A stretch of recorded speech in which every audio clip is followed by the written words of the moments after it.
Ils sont mondialement appelés les favelas. Ces bidonvilles bien connus des Brésiliens sont générateurs d'une vague de crimes qui intimident les forces policières, effraient les touristes et inspirent la crainte aux citoyens de la classe moyenne. Les criminels sont des enfants de la rue, traqués par les escouades de la mort. Plus de 100 gardes de sécurité armés, pour la plupart des officiers de police, ont été engagés pour épurer les rues de ces jeunes délinquants. Ce ne serait pas plus inquiétant qu'ailleurs si 6 000 Brésiliens âgés de moins de 18 ans n'avaient été abattus par des tueurs professionnels.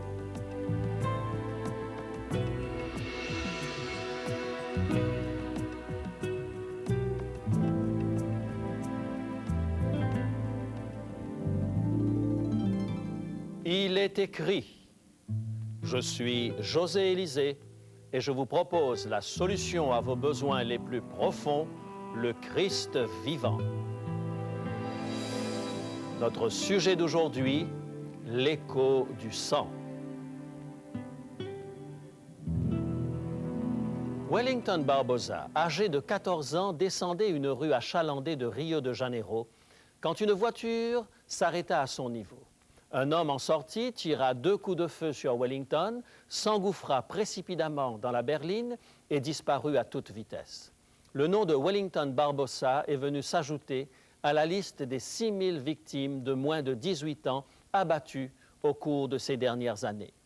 Les puissants gangs de la drogue sont à l'origine de plus de la moitié de ces décès.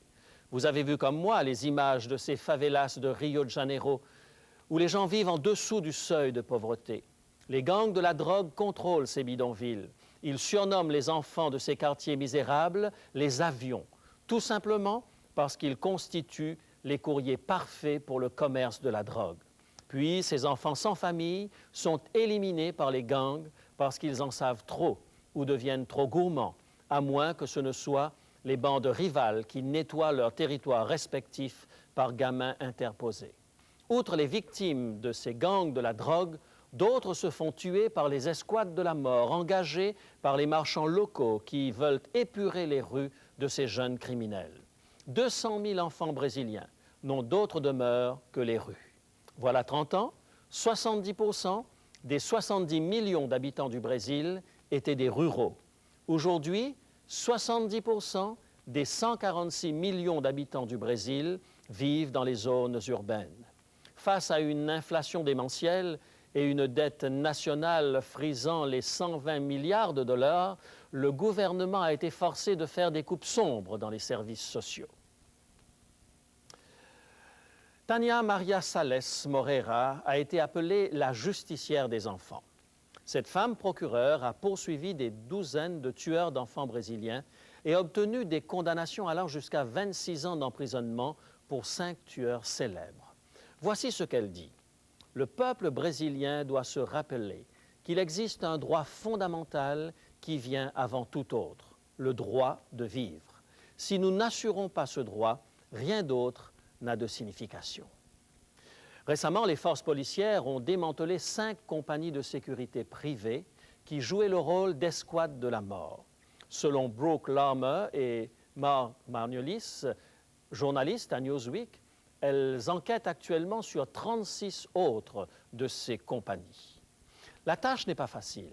Dans la banlieue de Duque de Caxias, au nord de Rio de Janeiro, malgré les efforts des évangélistes qui sont affairés à endiguer cette lèpre des temps modernes, la violence est omniprésente.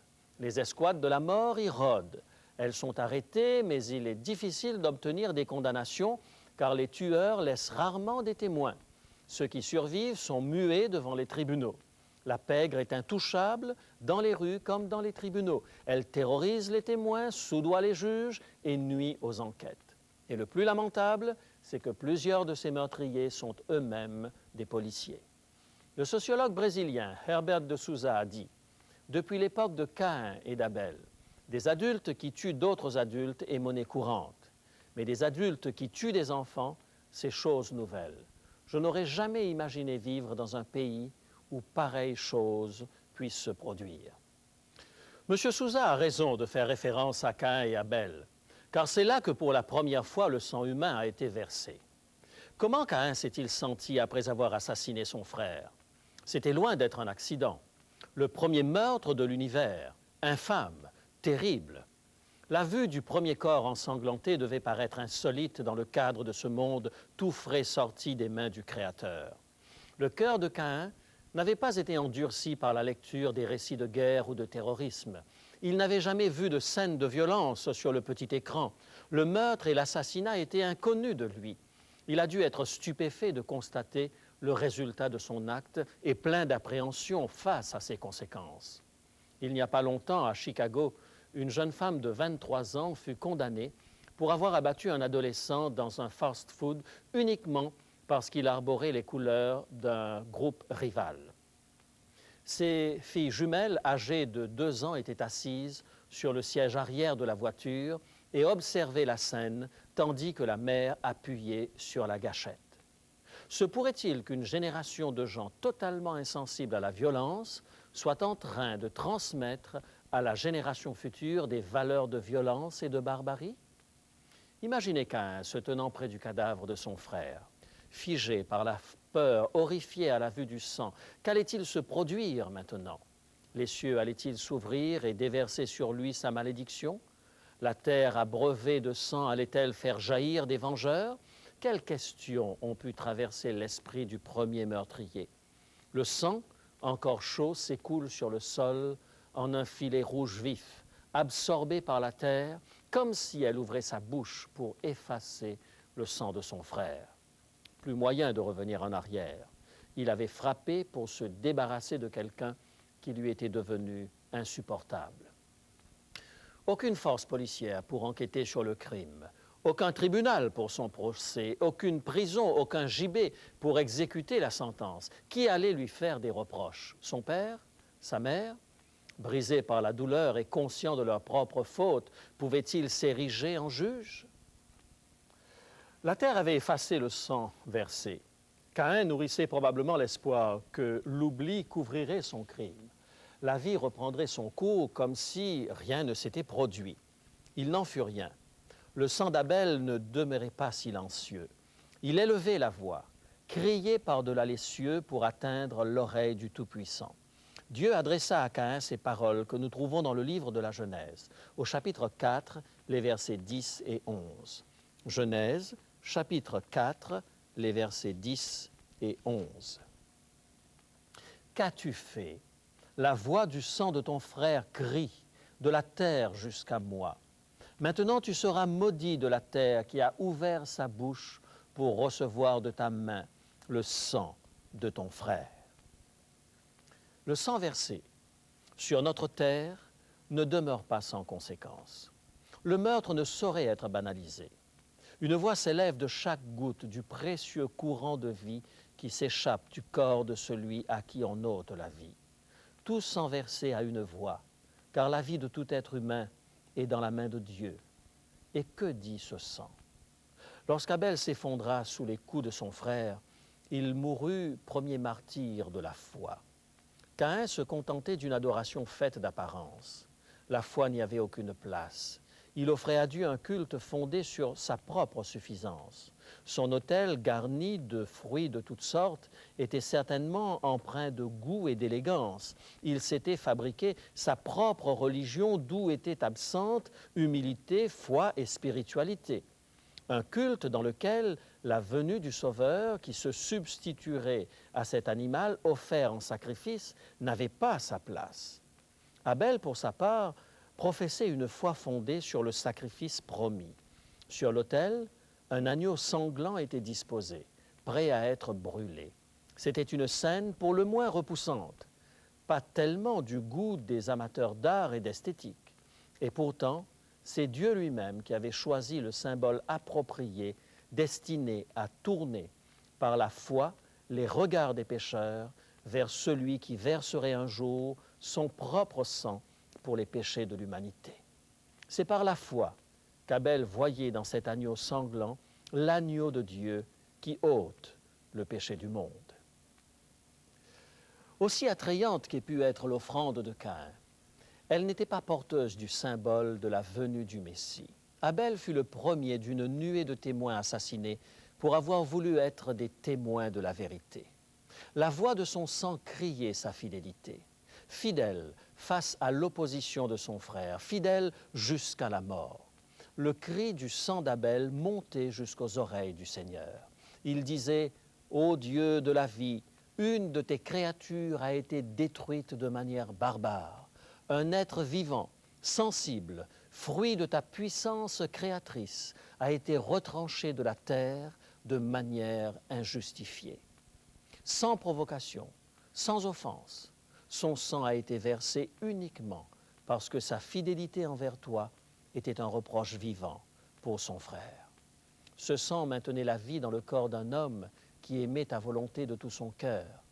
N'interviendras-tu pas? Quel message puissant que celui du sang d'Abel! Le coup porté par Caïn fut dirigé non seulement contre Abel, mais contre Dieu lui-même. Derrière l'acte de Caïn se cache une pulsion déicide, inscrite par le péché dans le subconscient de l'humanité, frappée par la malédiction du péché. Aujourd'hui encore, les impies supprimeraient volontiers Dieu s'ils en avaient le pouvoir. Le sang de l'innocent élève sa voix. Le meurtre défie le Dieu de la vie. Le ciel ne peut demeurer silencieux tandis que la terre crie sa révolte. C'est la première fois que le sang de l'homme est versé par l'homme, et de plus par la main d'un frère. Le ciel se doit de proclamer son refus de la violence tout en respectant la liberté de l'homme qui a choisi de se donner une vie autonome en dehors de Dieu. Livré à son seul jugement, l'homme en viendra à ériger la violence et le meurtre en mode de fonctionnement permanent. Voilà pourquoi Dieu demande à Caïn, « Qu'as-tu fait » Le Seigneur de la vie ouvre les yeux de Caïn sur la conséquence de son acte. En te donnant le droit de vie et de mort sur ton frère, tu confirmes ton refus d'appartenir au Dieu de la vie. Tu te ranges volontairement dans le camp de celui qui a introduit la mort dans le monde. Tu contresignes l'acte d'usurpation de la terre forgé par Satan, l'adversaire. La conséquence ultime ne peut être que la mort à plus ou moins long terme. Sans le Dieu de la vie, la terre est vouée à la mort. Le sol ne te procurera plus une récolte abondante. La malédiction d'un monde qui a choisi de vivre sans Dieu, prononcée en Genèse 3, verset 17, est rappelée ici, lors de l'assassinat perpétré par Caïn. Dans les années 30, une terrible sécheresse frappa l'Amérique du Nord. Cependant, dans l'État du Kansas, le blé des Ménonites resplendissait sous le soleil brûlant. Les Ménonites avaient développé une variété de blé si résistante aux gelées hivernales qu'elle pouvait être plantée à l'automne et récoltée au printemps. L'histoire de ces Ménonites du Kansas est fort intéressante. Ils avaient été chassés de Russie à cause de leur foi. Ayant trouvé refuge en Amérique, terre de la liberté religieuse, ils ont développé leur technique de culture du blé. Paradoxalement, les plaines de la Russie, d'où ces Ménonites avaient été chassés, connaissaient depuis quelques années une séquence de récolte de céréales catastrophique. Tout se passe comme si le refus d'accorder la liberté religieuse aux Ménonites avait provoqué chez les Russes la perte du savoir-faire nécessaire à la culture de blé en terrain aride. Second paradoxe, ce sont les États-Unis qui aujourd'hui vendent du blé aux Russes, d'où ont émigré les Ménonites qui savaient faire pousser du blé en terrain sec. Avant d'aller plus loin, laissez-moi vous parler du livre que nous vous proposons aujourd'hui. Dans un monde où la violence ne cesse de nous infliger ses meurtrissures, trop souvent au nom de Dieu ou de la religion, le dernier ouvrage du professeur George Staveney est une invitation à découvrir le vrai visage de Dieu, celui de la Bible. La non-violence de Dieu et des hommes est un livre qui nous invite à suivre les traces de Jésus-Christ, dont les seules armes étaient la vérité et l'amour. Nous vous présenterons cet ouvrage plus largement à la fin de notre émission. En considérant l'histoire de Caïn, nous sommes frappés de découvrir que celui qui considérait la culture des fruits et des légumes comme le summum de son savoir-faire allait devoir errer de lieu en lieu, la peur au ventre, la marque de la réprobation divine collée à son front.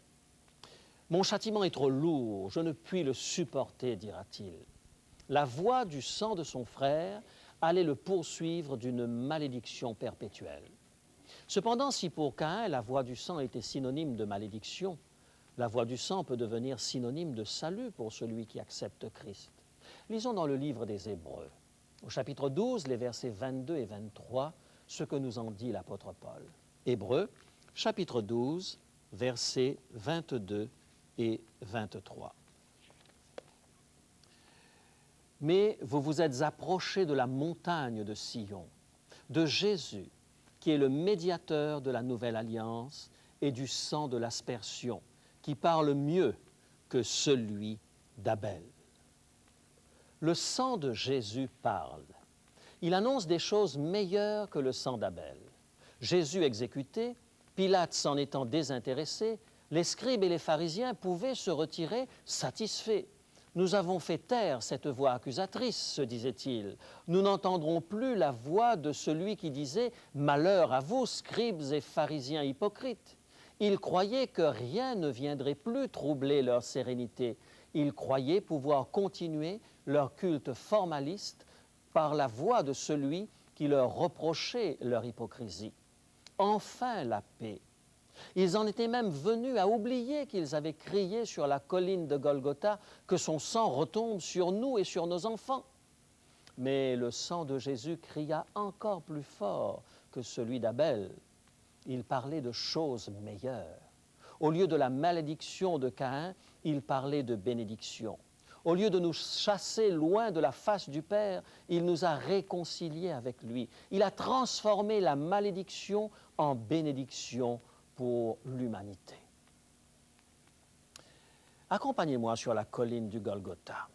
C'est là que la terre s'est ouverte pour absorber son sang. C'est là que le Fils de Dieu a mis le comble à son amour pour l'humanité, en apprenant l'obéissance par les choses qu'il a souffertes. Il y a bien plus de puissance dans cette voix que dans toute la violence des hommes. À la question « Qu'as-tu fait du sang de ton frère ?» nous n'avons aucune réponse. Alors le sang de Christ crie et dit « J'ai ôté la malédiction, j'ai mis une marque sur mon enfant, afin que personne ne puisse le ravir de ma main. Son iniquité est pardonnée, son péché est jeté dans les profondeurs de la mer. » Le sang d'Abel, répandu dans la haine et la violence, a produit la malédiction. Mais le sang de Jésus produit la bénédiction. Le sang de Jésus plaide en ma faveur et en votre faveur. Caïn a voulu fuir la voix du sang de son frère, mais Dieu l'avait entendu. De la même manière, Dieu entend la voix du sang de Jésus, celle qui produit la miséricorde et le pardon aux pécheurs repentants. Si vous ne trouvez pas les mots nécessaires pour vous adresser à Dieu par la prière, souvenez-vous que le sang de Christ plaide en votre faveur. Ce n'est pas l'éloquence de vos prières qui vous assure le pardon, mais c'est le sang de Christ. Vous ne savez comment dire à Dieu votre besoin de pardon?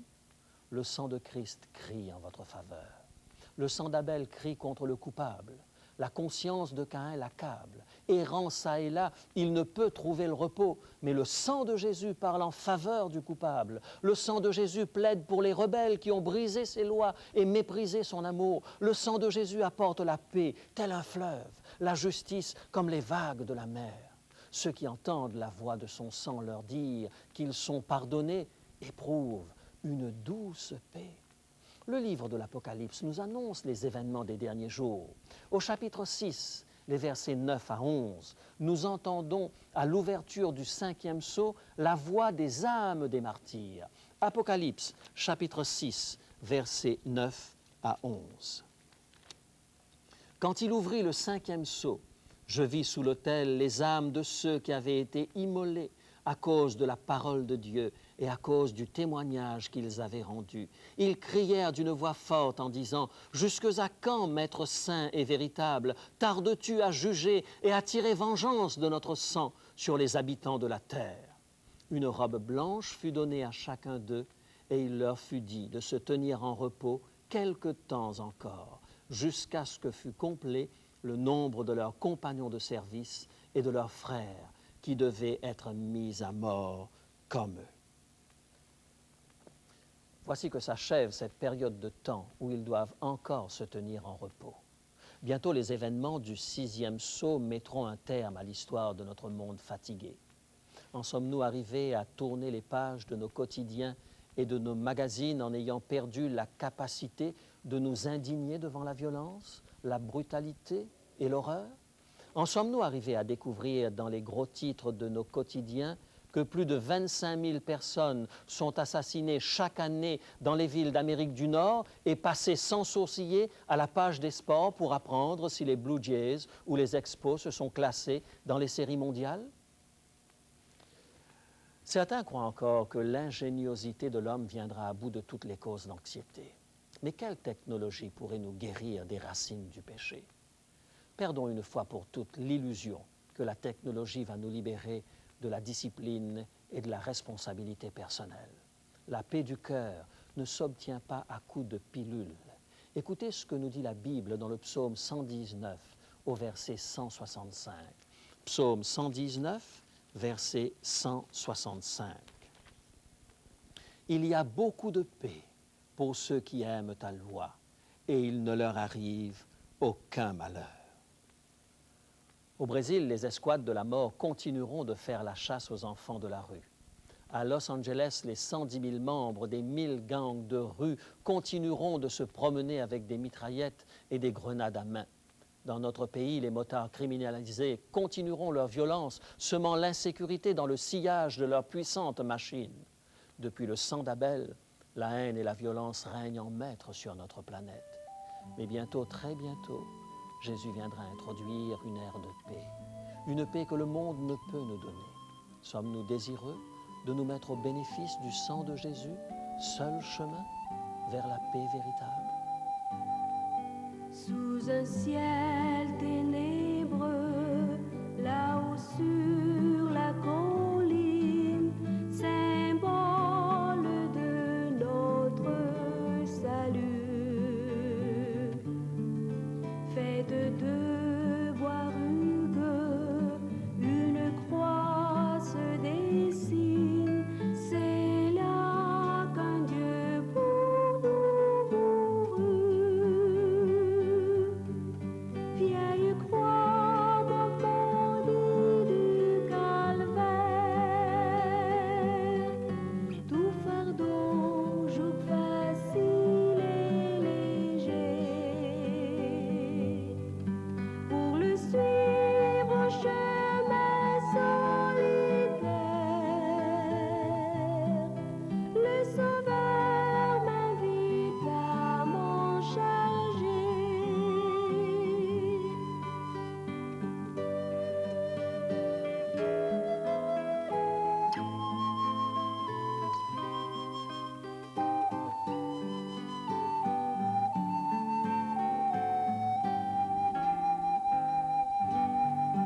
Il gravit Golgotha dans la peine et la honte, courbé sous cette infâme boîte. Il voulut, lui le roi, qu'à sa suite je monte, portant avec lui ma croix. Vieille croix morfondie du calvaire, tout fardeau, joug facile et léger. Pour le suivre au chemin solitaire, le Sauveur m'invite à m'en charger.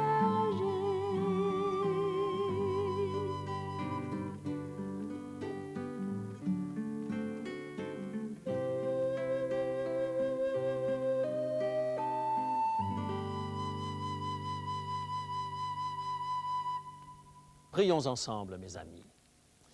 Père Céleste, dans ce monde de violence et de désespoir, nous avançons rassurés parce que nous savons que tu détiens la réponse à toutes choses. Nous nous réclamons de tes merveilleuses promesses, sachant que bientôt, la violence ne sera plus et que nous serons dans ce monde nouveau. Père, nous voulons être prêts pour le jour où tu viendras à nous. Donne ta paix à chaque personne qui ce matin prie pour un monde meilleur. C'est dans le beau nom de Jésus que nous te le demandons. Amen.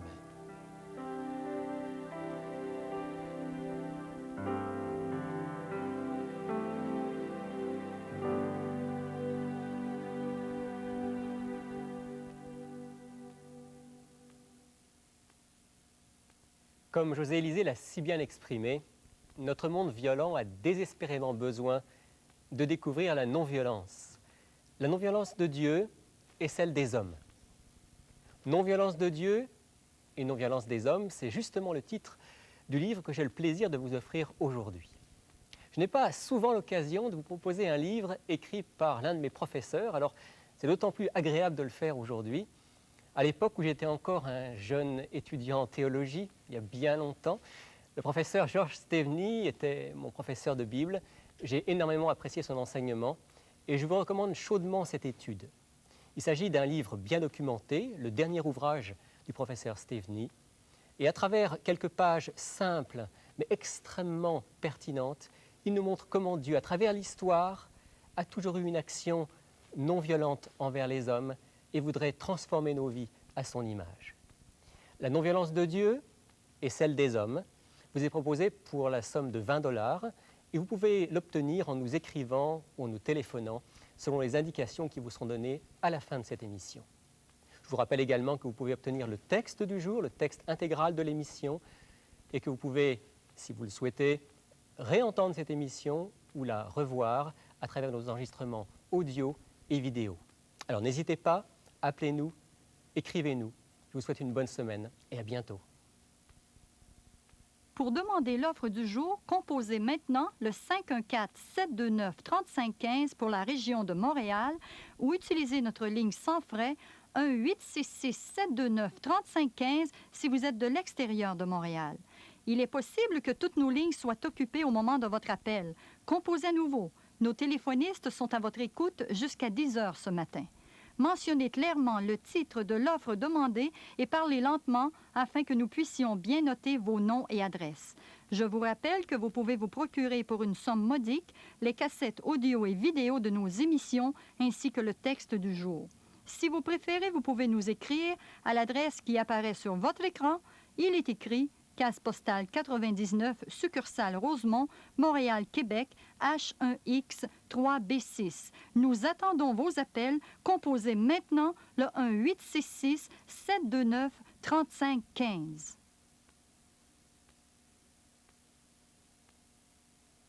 Chers amis, il est temps de nous quitter. Je vous donne rendez-vous à la semaine prochaine. D'ici là, souvenez-vous, il est écrit « L'homme ne vivra pas de pain seulement, mais de toute parole qui sort de la bouche de Dieu ».